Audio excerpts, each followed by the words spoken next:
ne mu Buganda tukyalina ebitusomooza bingi. Mumanyi bulungi waliwo ebintu bya Buganda ebyawambibwa Obote,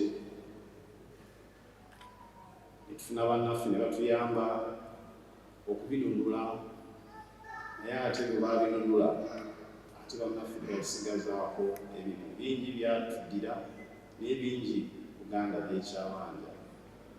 Kale tusaba mu mwoyo gwa Pasika ebyo byonna Buganda byekyabanja bannaffe beekube mutima ebijju. Ebyobwakabaka bingi naye mwaka ku mwaka ereetebwa ebbali mu kusasula, kubanga omwaka oguwedde era Buganda teyali bajeti nga bali mu bizimbe eby'amaanyi, Kigo Barracks, Makindye, Bwonko, Mbuya, amakomera, Magombolola ga Buganda gaaliko amakomera naye bannaffe baagatwala. Naye tusaba bannaffe omutima ogwa Pasika beekube omutima alisa amabanja ga Buganda kasasira. Okusomooza okukulu kwendaba mu bakulembeze okuzzaamu kwe kulaga obwenkanya n'okuzzaamu abantu essuubi, tufune ensi y'omu yeekaniramu.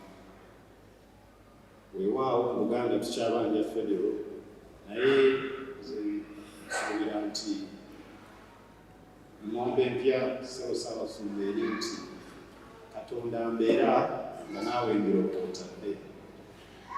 Twongere amaanyi mu bukozi, mu bunyiikivu mu buli kye tukola, federo eritusanga eyo. Twongere amaanyi mu kulima emmwanyi, oba ebitongole weebiri oba tebiriiwo, ekyobukozi kyo kye tukakatako. Kale nkubiriza abantu naddala mu biseera bino eby'enkuba okwongera amaanyi mu kulima emmwanyi. Njagala okumaliriza Ssaabasumba nga nkubiriza abantu baffe okusoma ebbaga eryo ery'abasaserooti ery'Ekereziya lyebawandiise, kubanga nabisomamuko nga lituyamba ensi yaffe okwongera okutebeekera mu maka ne ku mirimu ne mu bukulembeze bw'emitendera gyonna. Kale mbakubiriza bonna abaagala okukulaakulana n'obutebenkevu mu maka ne mu nsi yaffe okugula ebbaga eryo ery'Ekereziya ly'awandiise. Njagala okumaliriza nga mbaagaliza emikisa n'essanyu lya Pasika bibeere nammwe.